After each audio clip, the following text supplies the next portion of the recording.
ఒక ఓటర్గా మాట్లాడుకుందాం.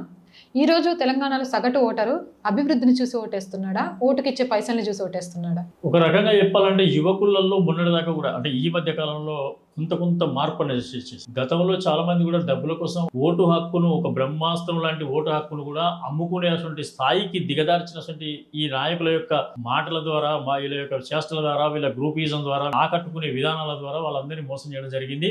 ఇప్పుడిప్పుడు యువత గుర్తిస్తున్నది. ఎందుకంటే ఇన్ఫ్రాస్ట్రక్చర్ లేదు, ఉద్యోగ రూపకల్పన లేదు, పరిశ్రమల అభివృద్ధి లేదు, పాడి పంటల వ్యవస్థలు లేవు, సర్వం కూడా కూలిపోయేటువంటి పరిస్థితికి వచ్చినాయి. ఇది ఇప్పుడే వచ్చిందంటే కాదు, వీళ్ళ పరిపాలన వల్ల వీళ్ళ యొక్క అధికార పీఠం కోసం గ్రామాలలో ఉన్న రైతులను కూడా విస్మరించారు. గ్రామాల్లో ఉన్నటువంటి రైతుల యొక్క ఉత్పత్తులకు కూడా విలువలు లేవు.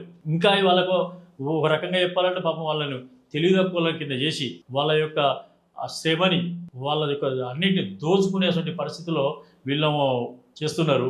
కాబట్టి జనాలు బాగా వెనుకబడిపోతున్నారు. అప్పుల కూబిలో కూరుకపోయేటువంటి పరిస్థితిలో ఇలా గ్రామాలలో ఉన్నటువంటి జనాలు ఉన్నారు. అదే అవేర్నెస్ ఈ మధ్య కాలంలో కొంత యువతలో వస్తుంది. ఆ యొక్క అవేర్నెస్ ద్వారానే ఖచ్చితమైనటువంటి మార్పు వస్తుంది.